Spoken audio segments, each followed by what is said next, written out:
तर बघा काय माहिती आहे, जानेवारी 2026 पासून कर्मचाऱ्यांच्या मागे भत्त्यामध्ये 2%ची वाढ अखेर निश्चित झाली आहे. या संदर्भातील सविस्तर आकडेवारी पुढीलप्रमाणे पाहूया.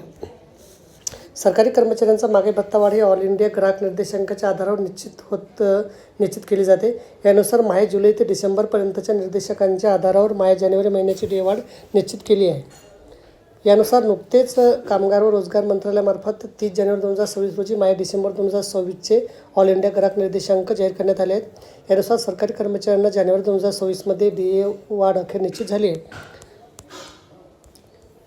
निर्देशांकाची आकडेवारी कशी आहे बघा. जुलै 2025 146.5, August 147.1, September 147.3, October 147.7, November 148.2, December 148.2.